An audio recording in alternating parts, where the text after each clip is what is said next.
and I got to be friends, and that was 7th grade, and we were inseparable. We got into trouble, we had the best time. There was a couple of guys on the block that we kind of liked. One of them was David, and I kind of liked him. And the other one, I can't remember what his name was. It was Bruce or Brian or some kind of thing. Carol kind of liked him.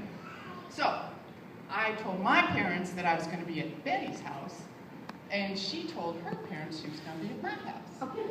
So we decided that we would take the boys, and we would go over to the junior high school, big, giant campus, buildings over there, grass area in front, a couple of blocks from where we lived.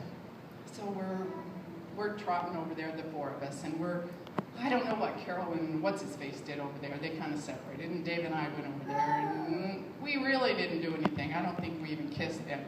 So we decided we were going to go home because we were kind of whatever. We didn't know where Carol and what's-his-face were.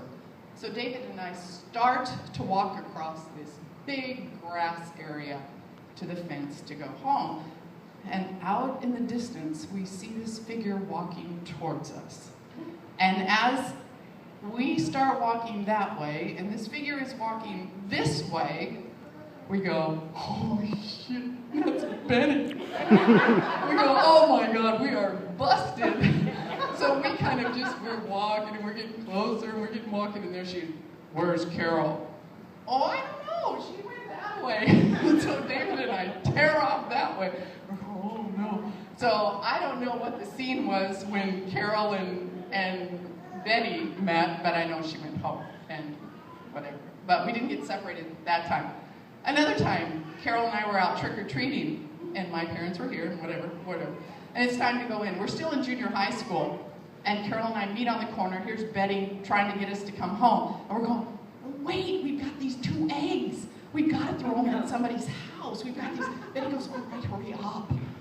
So we go down and we find this house and we throw these eggs and we go, okay, we run back and there's Betty going, okay, you done? Come on, Carol, we got to go home, and I got to go home. I was so excited about throwing eggs at people's houses. I go into my parents who are sitting in the house still, and I go, you know, Carol and I just went through eggs at this house, and they go, you did what? They separated us for a year. I think that was in 9th grade, and they wouldn't let us be together for a whole year because of she was a bad influence on me. So that's my fun story about Betty. And the other thing is, for the longest time, when we would talk about anything, a lot of her sentences would end with, even though she's a Democrat, or even though he is a Democrat. They could play bridge, or they could do, even though they were a Democrat. So, anyway, I love you, Betty. Thank you.